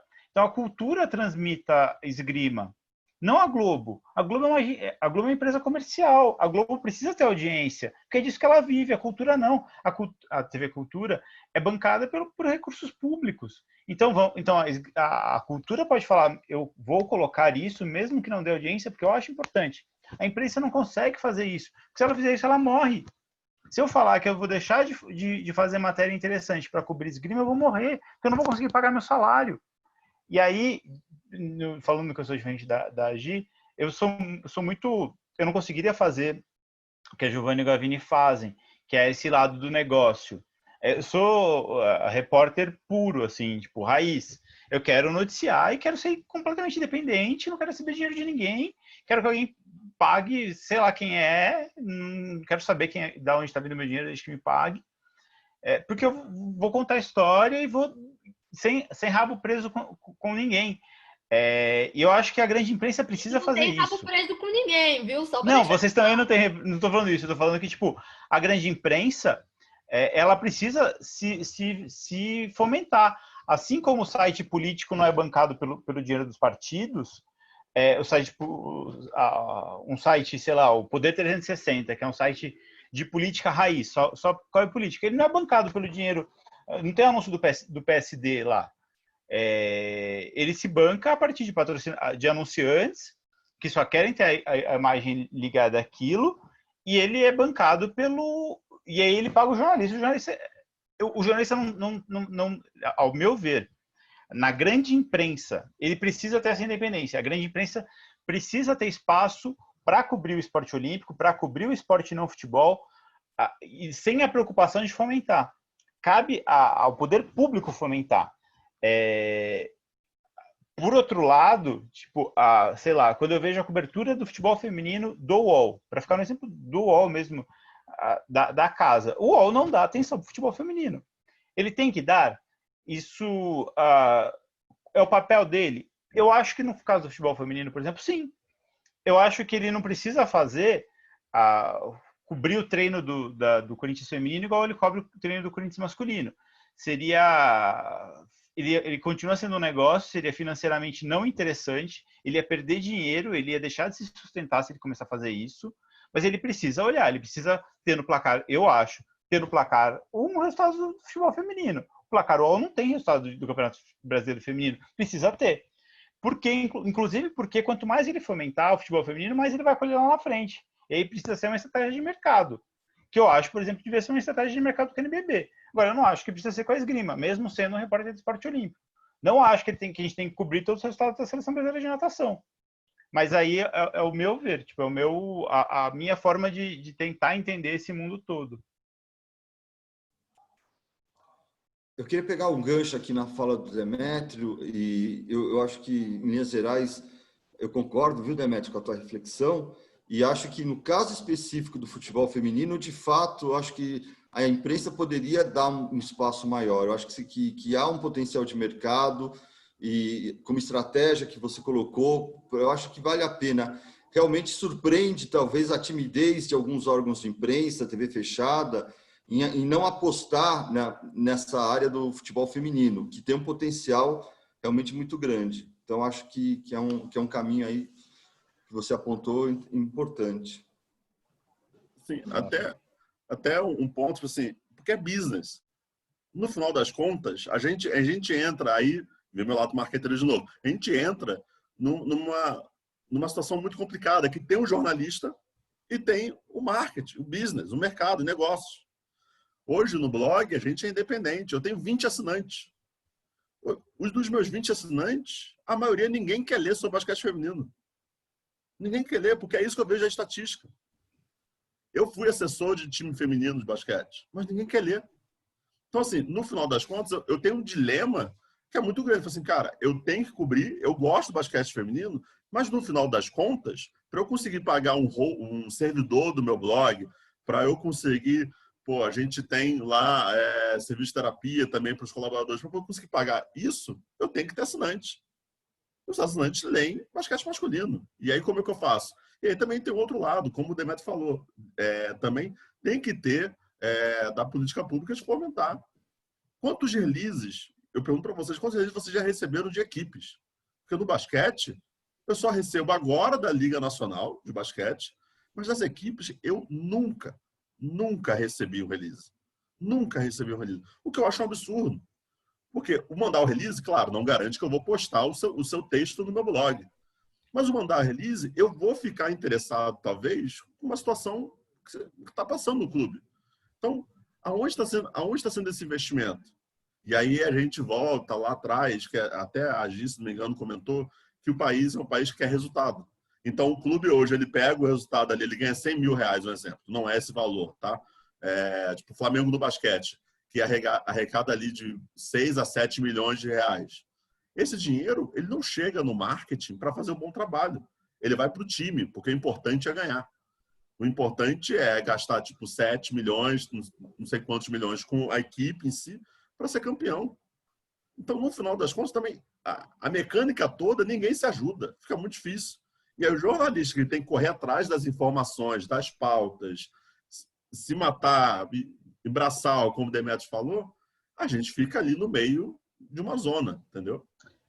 Isso, Felipe, quando não tem o jogo na sexta e o release chega na segunda-feira, que para mim já não me adianta nada. Verdade, Que me pois adianta me mandar um release de resultado na segunda-feira. E eu acho que a educação não passa pelo resultado. Se você tem um torcedor do Corinthians, ele vai passar a gostar do time feminino, não é porque ele soube que a Thaísa se machucou, ou porque ele soube que ganhou de 2-0. Ele vai gostar se ele ver um vídeo legal das meninas jogando fute-mesa, um lance legal, se ele ler uma história interessante sobre as meninas, uma delas ser mãe e ter que o filho ficar no banco de reservas. Contar histórias, gerar histórias. Se o esporte não gera histórias, ele deixa de ser relevante. A gente vai... vou falar de handball. Handball é um esporte que eu gosto, é um esporte que eu praticava quando eu era moleque. Só que eu não vou contar, como a Gi falou do campeonato turco, acho que não chega a ter brasileiro no campeonato turco de handball, mas tem no campeonato esloveno, no campeonato romeno, que a Olimpíada todo dia cobre. Para mim, sequer eu, que gosto de handball, consumo esse conteúdo. E aí não adianta eu contar para um público que não gosta de handball uma história, o resultado daquele jogo. Por outro lado, se eu contar uma boa história, igual, sei lá, a gente contou da Samira, que é uma mulher que ela se diz passável por homem, ela parece um homem, e é gay, e ela engravidou e teve uma filha, e ela cuida da filha, e por isso ela não tem mais vaga na seleção. Isso é uma história que interessa muita gente, e é a forma de falar de handball. De repente, as pessoas passaram a seguir ela a partir dessa história, e seguindo ela, igual as pessoas seguem a Maíssa, que é goleira, por ser bissexual, por ser alguém que fala sobre esse tema, é polêmica, etc. As pessoas seguem e aí elas têm contato com o handball. A gente tem que conseguir contar histórias. E a partir daí, trazer as pessoas para as modalidades que a gente, de alguma forma, quer fomentar, porque tem prazer naquilo, que é o que a gente pessoalmente gosta. Eu, falando um pouco agora sobre, por exemplo, uma realidade do futebol feminino, eu não gosto de vender a mesma pauta de sempre. O que os jornalistas fazem, né? O que as pautas? É sempre coitada das meninas do futebol feminino, as meninas do futebol feminino, tadinhas, elas precisam de apoio, até atletas também, cartaz, precisamos de apoio, precisamos disso, precisamos daquilo. Eu procuro abordar a modalidade de uma forma completamente diferente, não como vítima. Né? Ao invés de falar a falta de apoio, a falta de incentivo e ser aquilo e colocar as atletas, a modalidade como vitimismo, eu tento mostrar o outro lado da situação. Um gol bonito, um jogo legal, contar uma história bacana, né? Uma menina que é mãe, ou então uma menina que, enfim, histórias diferentes para sair da mesma coisa de sempre, do coitada das meninas do futebol feminino. Quanto mais vitimismo, derrotado, vende a modalidade, menos vende. Então, querendo ou não, quem vai patrocinar, que é algo vitorioso, que é algo bacana, que é algo, tipo, que vai chamar atenção. e não algo que, coitadinhas, vamos incentivar as meninas do futebol feminino. Não adianta, tem que vender uma imagem que é real, não deixa nem de ser real, mas mostrar o lado bom, né? Uma coisa bacana que é da modalidade. E não é a mesma coisa de sempre, as pautas de sempre. Sim. Posso Mas falar o que a Aline falou? Pode falar, Felipe, desculpa. vai lá, pode. Não, eu acho isso excelente. Eu acho muito bom que a gente é exatamente essa questão também. A gente chegou aqui. Como que a gente pode fazer para melhorar, né? Tipo, começamos a ter mais espaço, então, é para cima, bora, né? Como que a gente pode contar? Pessoas se conectam muito com pessoas. Como trazer essas pautas, né? Como trazer o olhar de uma forma positiva? Quanta história boa tem para contar? Como coisa boa. Um outro exemplo nisso que a Aline falou é o esporte paralímpico, que é muito pouco falado na imprensa, e quando é falado é sempre no teor de superação. Olha, superação desse atleta. É atleta de alto rendimento. Os próprios atletas falam isso pra gente. Eu quero ser cobrado pelos meus resultados. Eu quero contar minha história para as pessoas se inspirarem, sim, obviamente. Mas todo mundo passa por superação todos os dias, né? Eu não quero ficar preso nesse rótulo. Superação é uma coisa que todo mundo vai passar, né? Não é uma coisa que eu quero ser destoado, né? Como relatar isso de uma forma humana? Como fazer um jornalismo que tenha essa pegada humana, né? Então eu aplaudo, porque foi perfeito, Cauã. Não, perfeito mesmo. E eu vou dar aqui o meu ponto de vista como assessor de time feminino. No basquete feminino, fui trabalhando na assessoria da LSB, que jogou a LBF no primeiro ano, na temporada passada. É difícil, cara. É difícil. Eu cheguei a falar com a Globo, eu vou dar um exemplo aqui, e quando eu trazia alguma história diferente, uma história que eu acho que, encaixaria para a pauta, a pergunta era, mas você tem alguma história de superação aí? Uma menina que sofreu bastante? Você tem aí? Porque eu acho que essa vai render. E é assim, não, porque se tiver, a gente leva hortência, a gente faz isso, a gente faz aquilo, mas se não tiver, essa pauta aqui não encaixa. É difícil, assim. E aí, olhando para o lado, obviamente, basquete feminino, do clube e tal, é difícil você vender também para uma grande empresa, né, um conglomerado, que é a Globo, você fala assim, poxa, cara, olha a história dessa jogadora, começou a jogar desde pequena, fez o balde como a sua cesta para poder treinar. Mas não, a história, ela tem uma história triste aí, uma história de superação, um familiar, tem um pai alcoólatra. Cara, isso também é difícil pro lado do clube, tá? É muito bom quando a gente, aqui na ponta do jornalista, de você conseguir ver essa pauta e publicar. Mas também no dia a dia não é tão simples, é um pouquinho complicado. Sensacional aí o debate que a Aline provocou, muito legal mesmo. Sofia, mais uma rodada de perguntas? Temos 3 perguntas para essa rodada. O Vitor Prudêncio perguntou o seguinte: sobre esse debate entre basquete e vôlei, isso não se deve ao sucesso recente? Medalha de prata no masculino em 2008 e 2012 e ouro em 2016. No feminino, ouro em 2008 e 2012. Por outro lado, o basquete feminino não ganha uma medalha olímpica desde o bronze em 2000 e o masculino em um jejum muito maior desde o bronze de 64. Vou responder o que eu acho. Olimpíada é de quase 4 anos, o Mundial também. Só o fato todo de... dia. Você levantou a bola para eu falar. Desculpa, mas é justo, foi bem sacado. Não mexa de graça. Né? Olimpíada tem de 4 em 4 anos, só, ou de 4 em 5 em 4 anos, né, nesse caso. Mas os resultados, eu acho que é o que eu falei do fazer o ídolo. Então, o fato de ter resultado contínuo no vôlei, todo ano tem Liga Mundial e durante, 12 anos o Brasil chegou sempre na final da Liga Mundial, alguma coisa assim.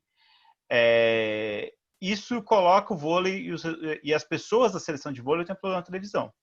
Isso deu, claro, um impulso para a modalidade. A gente não pode ignorar e esquecer que o basquete continua sendo um esporte muito praticado. As pessoas se importam com basquete porque elas, primeiro, continua existindo a NBA, então, da mesma forma que elas consomem ídolos do vôlei, então a Jaqueline tem seguidores, o LeBron tem um monte de seguidor brasileiro. Os brasileiros gostam de basquete e gostam do LeBron. No basquete feminino, talvez menos, porque de fato o basquete feminino, o resultado esportivo brasileiro, que era o que fazia o brasileiro gostar de basquete feminino, por causa do machismo, lógico, deixou de ter em 2007. Em 2007, o Mundial em São Paulo já não teve público. E aí, naquela época, o Brasil ainda estava terminando, foi a final da carreira da Janete, 2006, né? A final da carreira da Janete. Mas eu acho que não precisa ter... Eu não gosto desse campeonato. Vôlei e basquete, acho que são esportes que têm o mesmo espaço. A gente não está falando do futsal. Em São Paulo, para a gente, o futsal não é relevante. Tem o campeonato, a Liga Paranaense tem 16 times. A Liga Gaúcha tem 15, 20 times e que são super relevantes nas cidades deles. Se você for para Carlos Barbosa, as pessoas respiram futsal. Se você for para Jaraguá, as pessoas respiram futsal. Que é quase o beisebol nosso. Ele é completamente nichado, mas muito relevante. Talvez o público de futsal seja maior do que de vôlei e de basquete. A única diferença é que o futsal não tem lá o selo de sou esporte olímpico. Mas ele também é super relevante. E eu não vejo muito por que a gente discutir qual é maior, Fórmula 1, tênis. Acho que cada um tem seu espaço. Gi. Você quer que eu fale sobre isso? Eu trouxe só os nossos números, assim, quando eu falei que pra gente o que gera mais audiência é o vôlei, mas não foi nenhum tipo de clubismo, viu, Felipe? Cobrimos da mesma forma o vôlei. Olha lá, então, olha lá. Mas eu acho que sobre essa questão de nicho, tem alguns exemplos bons. Um case que eu trago é o Henrique Avancini, do ciclismo, e ele fala muito sobre essa questão de se entender como atleta empresa, né? Ele tem muitos patrocinadores e ele tem um núcleo de seguidores muito engajado. Então eu saí um pouco do futebol e basquete, mas eu queria trazer essa reflexão que tem alguns esportes que eles têm nichos engajados. E esses nichos engajados começam a produzir uma série de conteúdos, muitas vezes engajados também. Por quê? A indústria da bicicleta, por exemplo, é uma indústria que tem gerado um dinheiro. E o próprio Henrique se tornou uma espécie de influenciador, porque ele começou a ver muita gente que não tinha o conhecimento que ele tinha, dividindo com a galera pelas redes sociais e por aí vai, e ganhando dinheiro. Então ele falou, eu tenho esse conhecimento, eu vou me apropriar disso e vou começar a produzir conteúdo. Tanto que ele lançou hoje um documentário dele, por conta dos Jogos Olímpicos, que chama A Espera. Então eu acho que também vai muito de tornar... Eu sou positiva, a gente não tem jeito. De tornar a coisa atrativa, entendeu?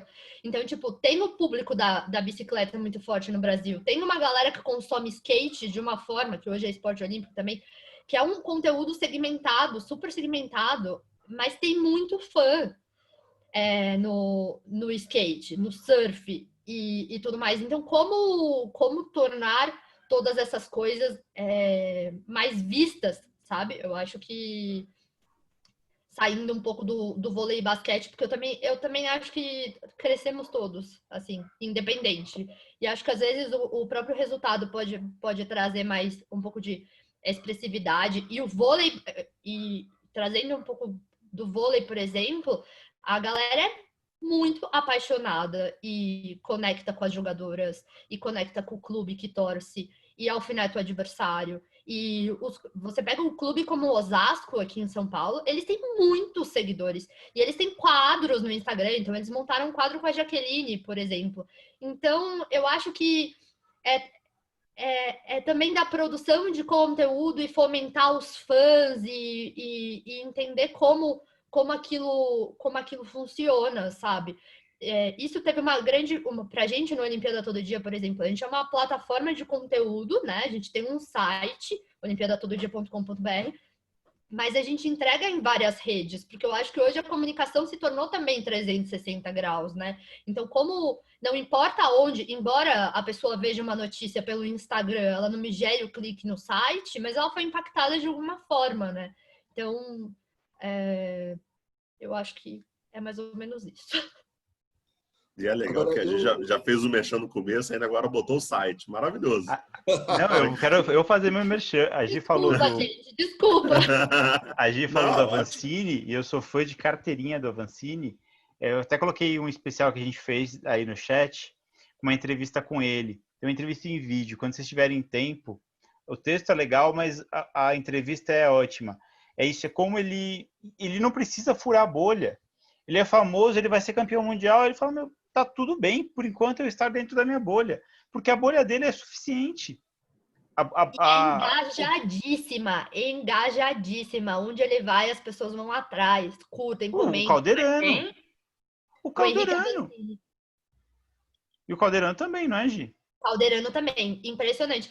E eu acho que isso também, Demétrio, e aí fomenta o esporte, né? O Calderano no tênis de mesa, a galera tá ficando apaixonada pelo tênis de mesa, e aí começa a acompanhar, e agora a gente tem a Bruna Takahashi, como não, primeira brasileira top 50 no ranking mundial, e aí jogou um tempo em Portugal também, no tênis de mesa, isso também vai trazendo, e eles têm seguidores fiéis no mundo inteiro, o pessoal da Ásia é apaixonado no Calderano, no tênis de mesa. Mas eu acho que isso é uma coisa que talvez as pessoas não saibam de certas modalidades, de certas histórias, de certos atletas, mas sempre tem quem consome. Sempre tem a bolinha que vai aquela famosa bolha que vai consumir. Tem um público do vôlei, tem um público do basquete, tem um público do tênis de mesa, tem um público do futebol, enfim, sempre tem quem consumir. O segredo, de fato, né, é como fazer isso e expandir, né, para sair, furar essa bolha, como fazer, como trabalhar isso, como o clube ou as redes sociais ou o marketing, eu não sei, que seja para virar, de fato, um clube, um time, uma modalidade conhecida, entendeu? Como furar essa bolha, como fazer que a modalidade cresça, porque quem consome tem, o produto é bom e tem quem consumir. A questão é expandir, né, de fato, para trazer mais gente para consumir. Eu Eu acho queria que pegar um gancho dessa fala da Aline, só uma colocação, porque aí é uma outra perspectiva. Mas é para vocês essa questão, né? Para a gente pensar junto aqui. Se a gente olhar o campo esportivo norte-americano, ele é poliesportivo. Você tem o beisebol, o futebol americano e o basquete, né? Mas há uma disputa ali. A NFL pegou o lugar do beisebol como principal esporte norte-americano. Na era Michael Jordan, a NBA chegou perto ali de disputar essa liderança. E o futebol das mulheres nos Estados Unidos, né, pegando a questão da bolha que a Aline colocou, é muita pressão para realmente ele não extravasar essa bolha, porque isso mexe com a identidade norte-americana que está ligado ao beisebol, que está ligado ao futebol americano, né? Então, assim, eu acho que vocês colocaram corretamente, tem nichos de mercado, tem lugar para todo mundo, mas não tem também uma disputa de poder identitária, não é? A questão dessas forças, o machismo, por trás também do esporte que pode representar uma nacionalidade ou não? Nossa, foi longe, não sei. Eu Eu acho que...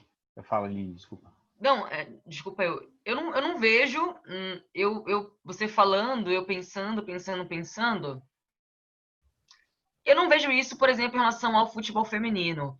Eu acho assim, só para fazer um resumo, muita gente fala, o futebol feminino, coitadas, não tem incentivo, não tem apoio.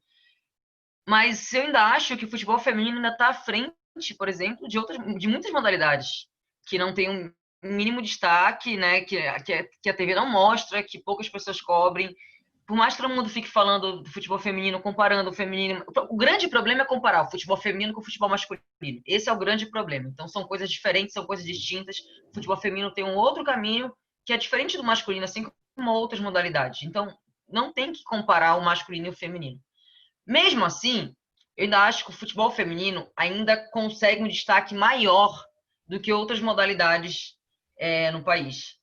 É uma pena, porque eu acho que viver de esporte no Brasil hoje é muito difícil, é muito complicado em todas as modalidades. A gente tem um nicho muito pequeno de futebol masculino que tem um retorno, que é muito pequeno, que são os clubes da Série A.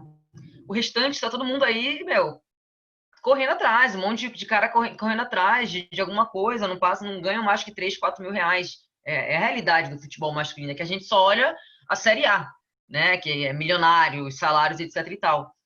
Então, eu não vejo, que nem nos Estados Unidos, como você citou, Paulo, dessa competitividade, dessa comparação.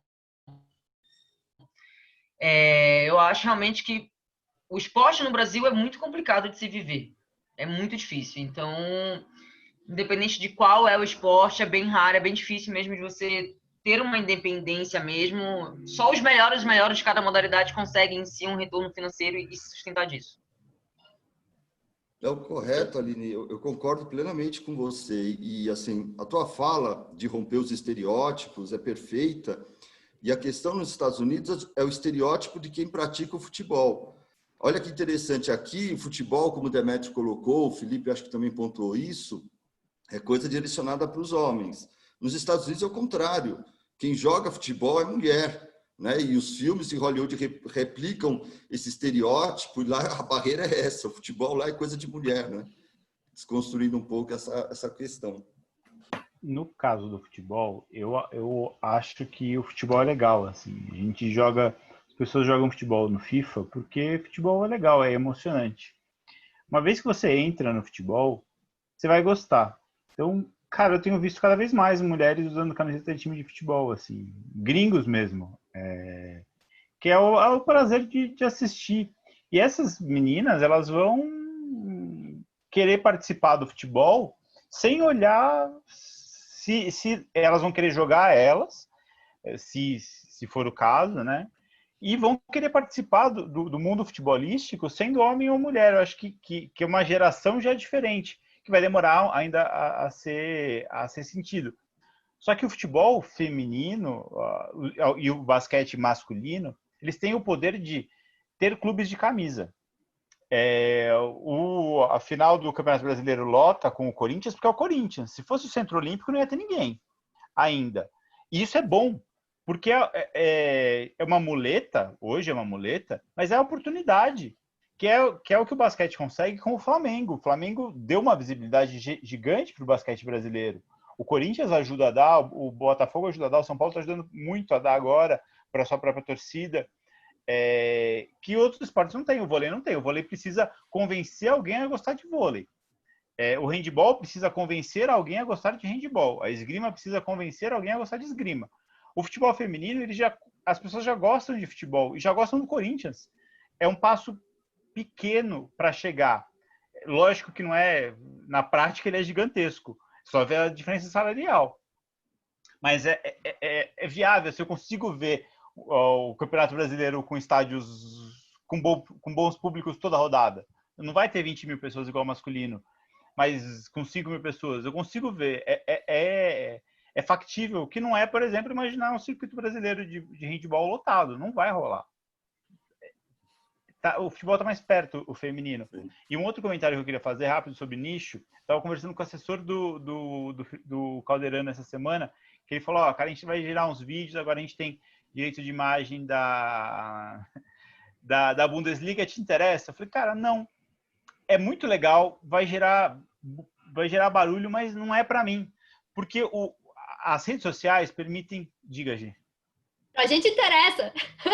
Então, mas as redes sociais, elas permitem que esse conteúdo, que é muito legal, chegue aos fãs do Calderano pelas redes sociais dele.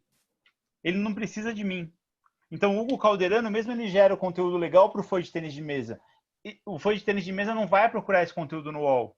Ele vai procurar esse conteúdo na rede social do Hugo. Ele vai procurar esse conteúdo na rede social da Confederação Brasileira de Tênis.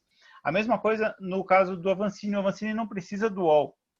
O UOL não faz a menor diferença para o Avancini. Se ele consegue um resultado legal, se ele está participando de uma etapa de Copa do Mundo, isso está sendo transmitido na TV Red Bull, e o fã dele vai entrar direto na TV Red Bull. Ele não vai procurar o UOL para saber quanto foi. Ele vai entrar num fórum, ele vai entrar no site de ciclismo. Só que esse conteúdo nichado precisa ser profissional. O cara que escreve sobre Henrique Avancini precisa achar uma forma, que é o que a Olimpíada Todo Dia conseguiu fazer bem, de se monetizar e pagar. o que o UOL vai fazer de outra forma, com outro tipo de monetização. Vocês Pode falar. falaram de nicho e eu estava até esperando para poder falar lá atrás. No basquete, então, é o puro amador. É amador desde o começo, desde o atleta mesmo, de produção de conteúdo do atleta. O atleta, ele não quer estar na rede social, poucos usam, se você vê em termos de quantidade, número mesmo de atletas. O Marquinhos é um jogador de seleção brasileira, campeão com o Flamengo. Você vê que ele usa muito pouco. E usa muito mais agora por causa da Marido de uma brochada. jornalista. Entendeu? Então, assim, se a gente pegar aqui no basquete, é muito difícil, é muito nichado. Os clubes também tratam muito mal o direito de imagem, quer dizer, não aproveitam. Vou dar um exemplo da campanha do Mogi. O Mogi, uma vez, para poder falar sobre uma partida que é ter em casa, e o Mogi, é uma cidade exterior, vocês devem conhecer muito melhor do que eu, já que sou do Rio de Janeiro. Os jogadores foram para o centro da cidade dando ingresso. O que é fantástico. Porque você provavelmente não vai conhecer o Alexei. Mas você vai ganhar esse ingresso e vai assim, eu tenho que fazer hoje à tarde, ou hoje à noite, ou amanhã, no sábado. Isso é incrível. E aí isso é uma forma do time, assim, cara, vamos tentar expandir um pouco para fora na cidade. Agora você imagina o time de basquete do Flamengo fazer isso no Rio de Janeiro. Você botar um jogador para poder dar algum ingresso, você está extrapolando o basquete. O Flamengo fez até muito bem isso. Eu falo aqui o Flamengo porque é o grande time, vamos dizer assim, né? O maior campeão, tem todo esse peso. O Flamengo levou o Jorge Jesus, Gabigol, para ver os jogos do basquete. Isso é muito interessante. Porque quando o Gabigol fizer um stories e que vai ter 30 mil pessoas vendo aquele stories, eles vão querer saber aonde ele está, o que ele está fazendo. O Flamengo também foi muito esperto e contratou o Bernardinho, porque ele entendeu, cara, deixa que aqui eu tenho uma plataforma onde a minha assessoria é reativa, nem é tão ativa, né? Ela só recebe pedidos. Só que no basquete, de forma geral, no NBB, a gente sofre ainda com esse amadorismo, que é muito grande de produção de conteúdo. E aí, puxando já para a pergunta do professor, nos Estados Unidos, eu trabalhei na The One Vision, onde eu fazia trabalho de scout para college, para high school e middle school. Tem uma coisa muito diferente. Primeiro, o basquete no Brasil é para as pessoas que têm condição financeira, não é para pobre. Ponto. Então já começa por aí. O preconceito racial e econômico social é muito grande no Brasil. Tá? O pobre preto não joga basquete. É ilusão. Diferente dos Estados Unidos. Estados Unidos, onde o garoto ele tem que conseguir uma bolsa, talvez essa seja uma grande oportunidade, e segundo a própria NCAA, só 1% chegam na NBA, os 99% vão ter que ralar, vão ir para o mercado do Oriente, vão jogar na Indonésia, em Taiwan, em que você nem sabe se o cara está jogando ou não. Então, ali é uma forma de sobrevivência. Aqui no Brasil, tem essa diferença. E na produção de conteúdo é muito claro. Esse garoto do high school, ele tem que fazer jogadas, ele tem que filmar uma jogada dele, ele tem que postar um vídeo no Twitter, no YouTube, ele tem que conversar com os jornalistas. Olha aqui a enterrada que eu fiz ontem no jogo contra fulano de tal. Porque ele quer ter mídia para poder chamar a atenção de treinadores do college para poder ser recrutado. Aqui no Brasil isso não acontece. Então, a gente vê que a linha de sucessão é muito diferente. Além do fato, obviamente, da base aqui no Brasil do basquete é péssima em comparação ao americano. Você produz muitos jogadores. Mas, para mim, tem essa grande diferença.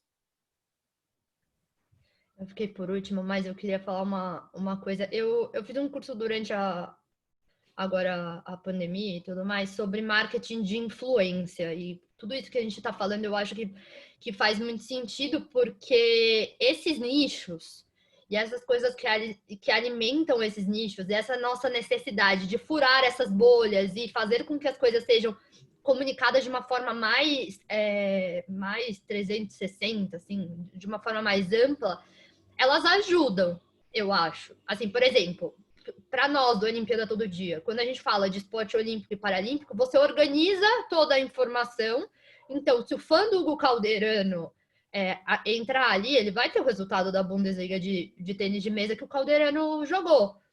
Ele vai encontrar aquela questão organizada além da rede social dele, como o caso do Henrique Avancini e tudo mais. Passa a ser uma forma de você encontrar o conteúdo de todas as modalidades. Por outro lado, como a gente está falando dos atletas, como o Felipe falou, dos atletas quando usam as redes sociais e tudo mais, eu acho que a gente está chegando num momento que muitos assuntos eles acabam conversando entre si, né? Quando as pessoas se conectam com pessoas. Os jornalistas precisam de boas pautas. Para a gente ter boas pautas, a gente precisa conhecer os atletas. Para a gente conhecer os atletas, muitas vezes a gente precisa de uma rede social dele bem alimentada. Quantas vezes eu fui fazer entrevista durante esse período de live e tudo mais, você entra na rede social, porque saber a medalha que o cara ganhou é obrigação. Tipo, isso é obrigação que eu tenho que saber. Mas se eu souber o time que o cara torce, se eu souber o nome da filha do cara, na hora que eu perguntar, ele vai estar muito mais confortável. Ele vai falar, nossa, ela sabe o nome da minha filha, que legal. E aí vai começar a me contar várias histórias que ele não me contaria se eu não tivesse olhado na rede social dele. Então, a gente também precisa que os atletas... A gente até abriu uma frente de trabalho na Olimpíada Todo Dia sobre isso, que é o OTD Digital, que é exatamente isso. A gente precisa educar os atletas a terem redes sociais boas, a produzirem conteúdo deles, porque se eles produzirem isso, se eles tiverem um nicho deles, como é, por exemplo, o Hugo Calderano, como é o Avancini que a gente trouxe, a própria Calan sabe muito bem do que eu tô falando, porque ela é um produto, ela é uma empresa. Ela pode fazer propaganda, por que não, nas redes sociais dela, né? Ela pode monetizar com as coisas. Então, quanto mais isso, eu acho que fortalece o mercado também, sabe? Fortalece de uma forma que ajuda um pouquinho em cada canto, sabe? Porque o jornalista que for fazer a matéria vai saber um pouco mais da pessoa, os fãs vão se interessar mais e vai atrair mais gente. Não tem como falar que 1 milhão de seguidores da Jaqueline do vôlei, todo mundo acompanha o vôlei. Não necessariamente, mas é porque ela gera um entretenimento que as pessoas gostam. Elas acham engraçado, elas gostam. E isso fomenta. De repente, o cara tá consumindo vôlei e nem gostava de vôlei antes. E por causa dela, acabou começando a acompanhar. Então, eu acho que eu dei uma salada de fruta na minha resposta, mas eu acho que tudo vai se conectando e vai fortalecendo. E uma outra coisa que eu queria falar é que a gente que está desse lado, eu enxergo muito dessa forma. A gente está todo mundo junto, porque a gente está remando quase o mesmo barco.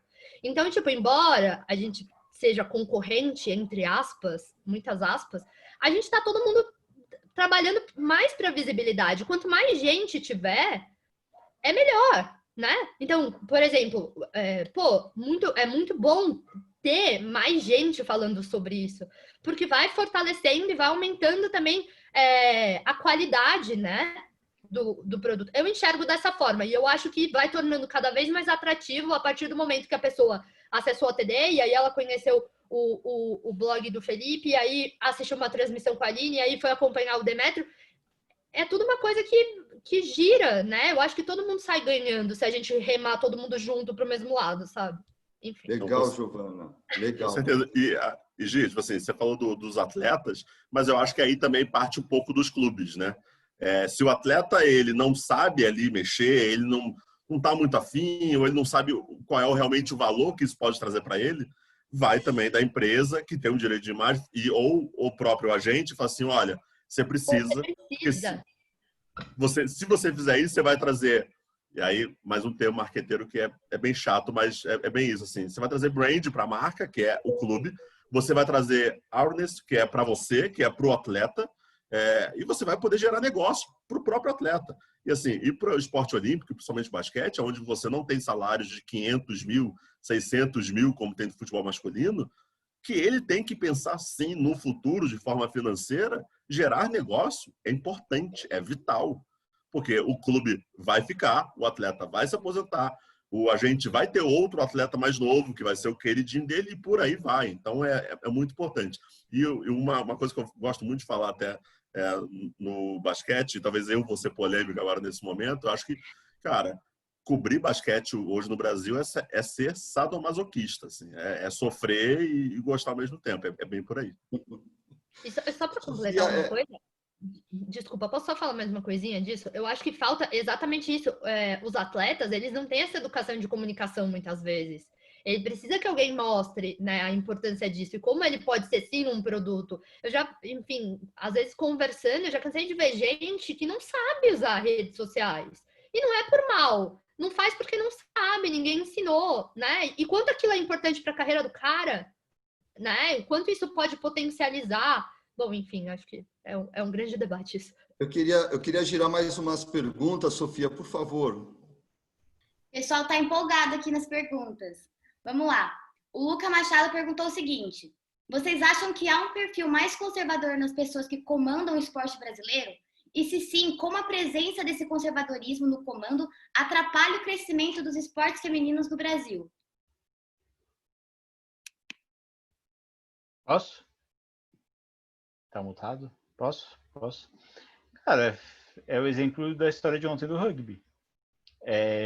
Colocar um cara machista, declaradamente machista, para comandar uma confederação onde os atletas mais importantes são mulheres. E a desculpa inicial, que acabou não colando, foi: ele se arrependeu. Vamos supor que ele se arrependeu, vamos supor que ele não é mais essa pessoa. Ele tem o direito de ter uma segunda chance. Vamos supor isso. Ele pode ter uma segunda chance. Ele pode fazer várias coisas dentro da confederação. Não ser CEO. Se ele provar que ele não é mais machista, ok, você promove ele a CEO. Ele é super competente. Primeiro você prova que você não é machista. Se você sequer discute isso, hoje teve uma live com os candidatos à presidência do COB. E aí um dos candidatos perguntou para o outro, o Hélio perguntou para o Rafael, falou: Rafael, por que você não colocou nada sobre igualdade de gênero na sua plataforma de governo?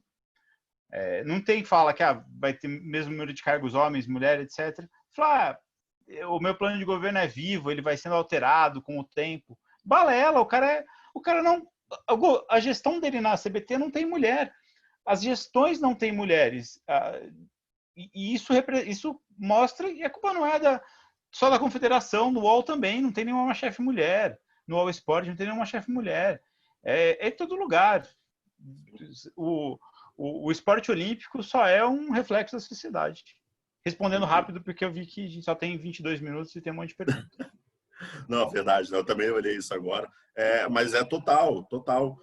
Você vê isso na cobertura também. Quantas mulheres escrevem sobre basquete hoje? São poucas, não são muitas. O conservadorismo de só fale bem de mim, nunca fale mal.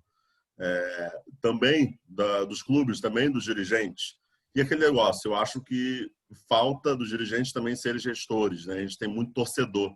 E esses torcedores são conservadores e aí isso tudo puxa.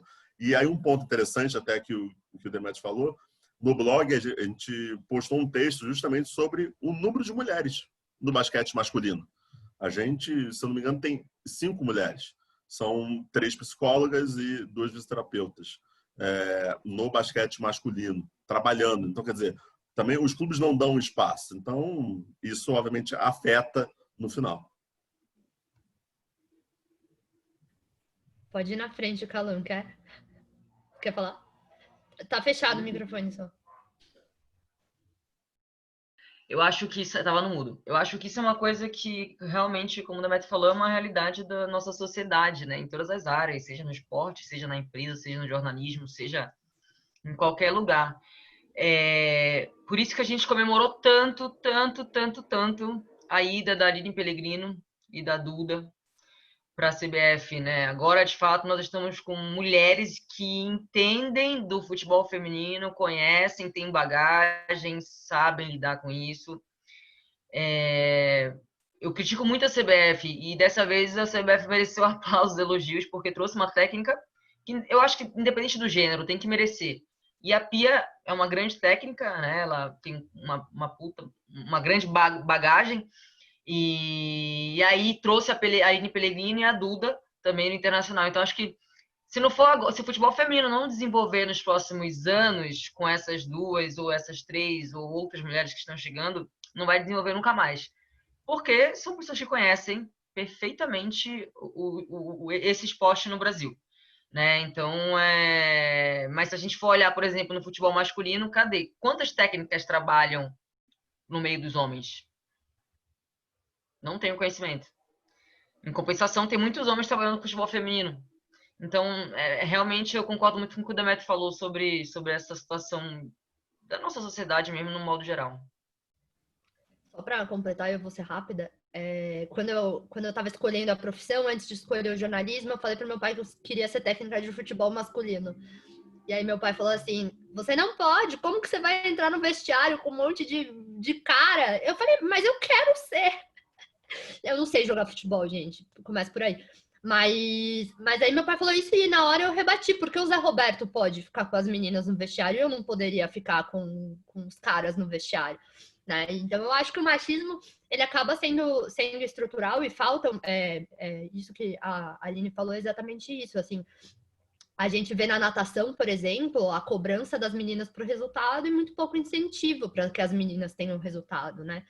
E isso em N esportes que a gente pode falar aqui. O machismo, ele tá muito enraizado e tem hora que a gente é machista e não repara, né?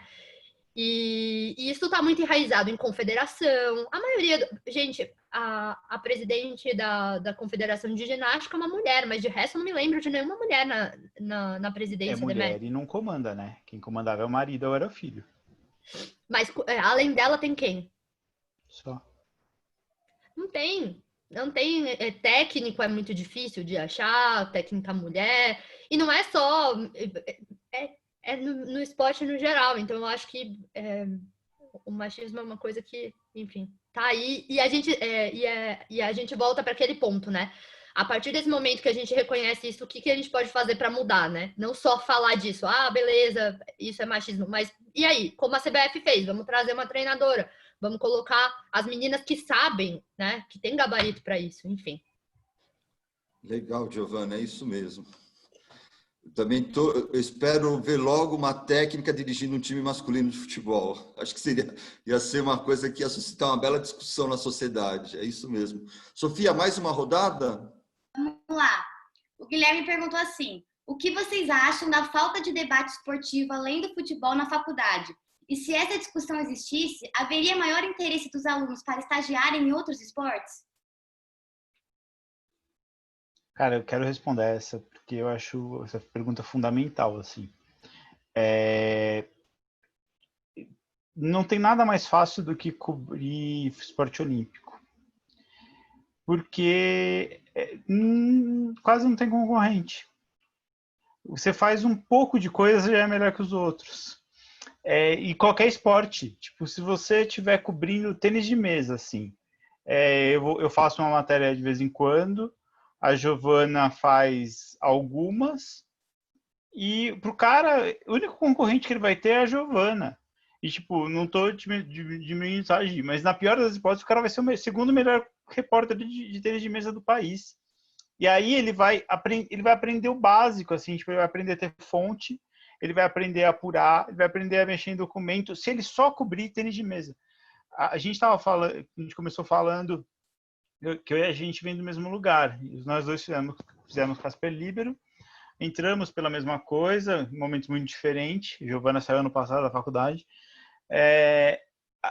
E eu fui querer fazer rádio, e o que eu via da minha galera, e a galera, o sócio da Giovana é um ano mais velho que eu, que é o Gavini, um ano não, muitos anos mais velho que eu, mas a turma dele fez a mesma coisa que eu fiz, que é o que faz a minha galera que está saindo agora, que é blog de esporte, de futebol, para acompanhar a mesma notícia do Flamengo. Que o Flamengo está com 16 casos de Covid, eu já li no UOL, eu já li na Globo, eu já li no Estadão, eu já li no O Globo, eu já li na Folha, eu já li no Goal, eu já li na ESPN, e o cara da faculdade fala, não, deixa eu escrever de novo que o Flamengo... Cara, não, vai aprender, vai cobrir tênis de mesa, mesmo que ninguém olhe, porque aí você vai descobrir um furo, sei lá, o Caldeirão, você construir fonte no tênis de mesa, você vai descobrir que um jogador cai no doping, você vai dar em primeira mão. E aí eu, Demétrio, que sou... estou lá dentro do UOL, de repente o meu editor, ele não vai ver o seu texto sobre o Flamengo com 16 casos de Covid, mas ele vai ver falando, nossa, esse cara aqui deu um furo sobre o tênis de mesa, olha só que cara bom, o cara apurou, o cara é legal, é fácil, sabe, tipo, escolhe uma área, e aí é uma discussão, eu acho que de fato, a gente estava aqui antes de começar a conversa, eu estava conversando com os meninos que estão aqui no vídeo, falei, viu, vocês têm aula de jornalismo esportivo hoje? Porque tem uma fábrica, tem um monte de gente fazendo futebol, quem fizer diferente vai ter no mínimo espaço. É difícil ganhar dinheiro com isso, só que se você aprender, cara, é que eu falei, a matéria que eu fiz do rugby anteontem, é igualzinho fazer de um ministro. Eu poderia sair hoje do que eu faço para cobrir política, assim como eu poderia sair hoje do que eu faço para cobrir justiça, porque eu fico lendo processo. Eu poderia cobrir economia, porque eu fico lendo balancete. É uma puta escola. E eu acho que isso tem que ser ensinado e incentivado. Usar o futebol, o esporte olímpico, como escola para jornalismo, para quem gosta de esporte.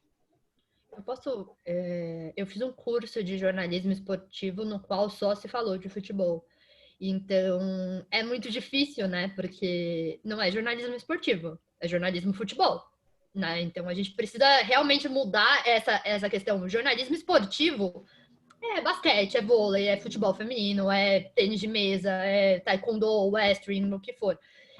E isso que o Demetrio falou, eu concordo. E foi uma coisa que eu tive um pouco na faculdade, que foi essa questão de começar a entender nichos, né? Porque nesse momento que a gente está falando de um novo jornalismo, de como monetizar, de como ganhar dinheiro, como encontrar nichos, eu acho que o esporte olímpico é um caminho e tanto. E trazer, e aí eu aproveito para parabenizar quem bolou essa mesa, porque é exatamente isso. É trazer essa discussão para a universidade. É pensar nisso enquanto você está estudando, coisas que você pode fazer diferente, né? De como enxergar o copo meio cheio, né? Muito se falava, o rádio vai acabar. Olha o tanto de produto de podcast que a gente tem. Então, como enxergar essa nova comunicação? Quanta produção de conteúdo existe? Quanta gente produzindo conteúdo que não é jornalista, gente? E a gente está se formando para isso. Então, eu acho que eu fiz uma parte um pouco polêmica. Não, e é perfeito que o Demetrios trouxe, tipo, no basquete e o esporte olímpico, acredito eu, e aí eu vou generalizar, vocês até me corrijam, ainda é amador até de você ter acesso aos jogadores. Eu nunca vou conseguir falar com o Gabigol, porque eu vou passar por 30 assessores, vou passar pelo clube, tem tudo isso. Tipo, o basquete, eu tenho o telefone do atleta. Eu consigo falar com o atleta, quer dizer, que é perfeito. E é engraçado que no blog eu até falo para os colaboradores, por favor, não façam texto Globo Esporte. Porque se for Globo Esporte, eu abro o Globo Esporte e leio. Ponto. Agora, a gente traz notícias em primeira mão.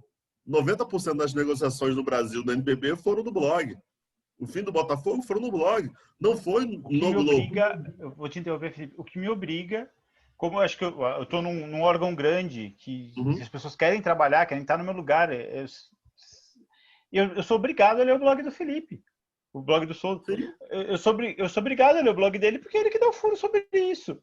Se ele estivesse cobrindo, de novo, os 16 casos de Covid no Flamengo, tinha ideia que era Felipe. Só leio porque ele dá furo. Sim, mas é isso. Então, assim, e também entender o nicho. Não adianta também você querer falar futebol, a concorrência é muito grande.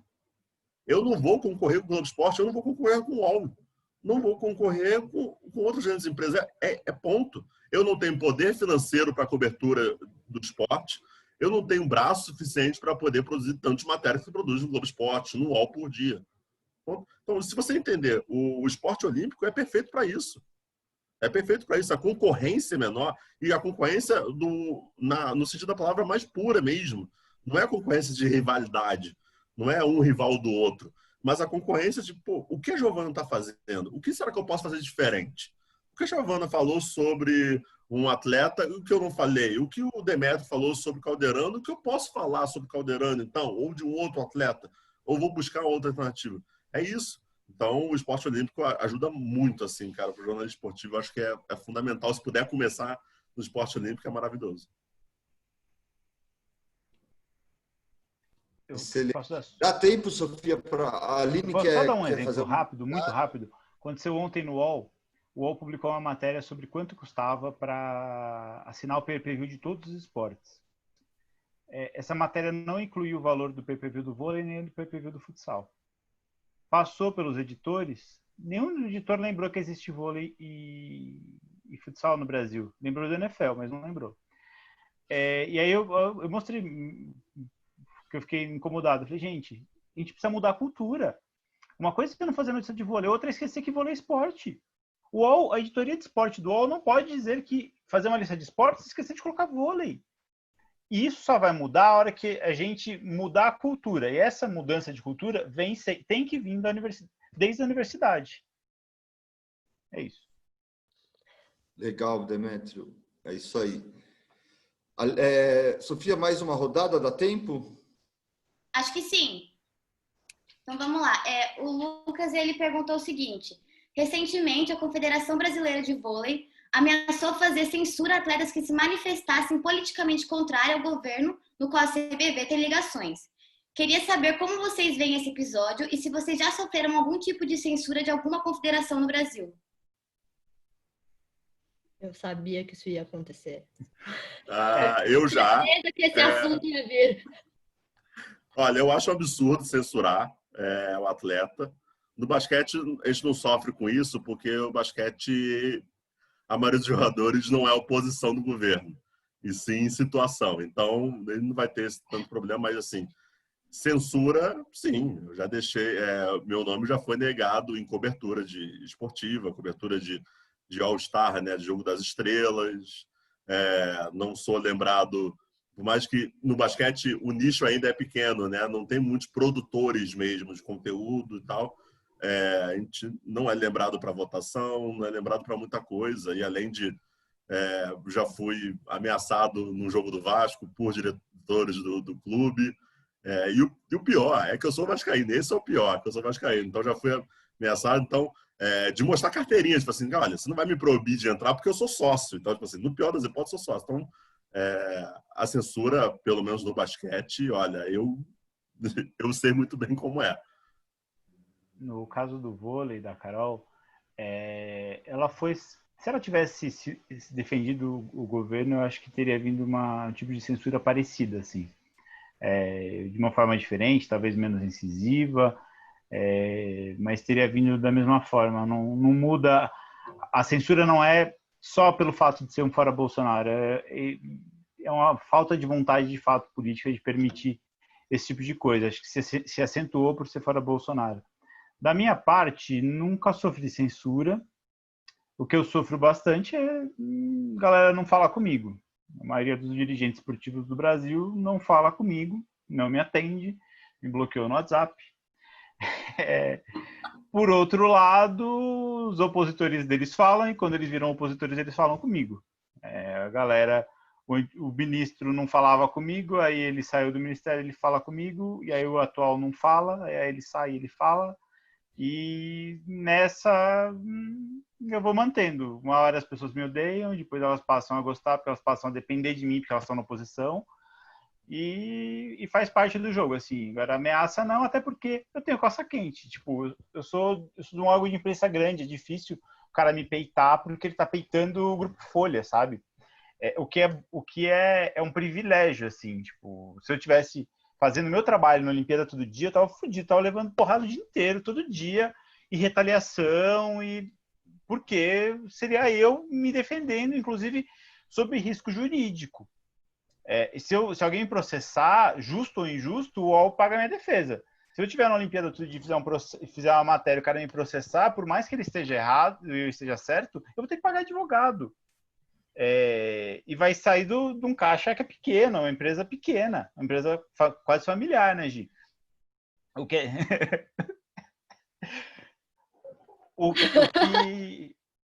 vocês entendem? Tipo, é diferente o fato de ser do UOL, cara. Eu sou protegido. De mídia, né? Tipo, você tem mídia, eu sou protegido e o cara vai bater de frente comigo. Né? Tipo, eu sou do UOL, você não depende de mim, foda-se, vamos aí. Você não quer falar comigo, você não gosta de mim, é azar seu. Eu nunca sofri censura. Nunca. Mas eu gostaria muito que as atletas do futebol feminino tivessem mais posicionamento político.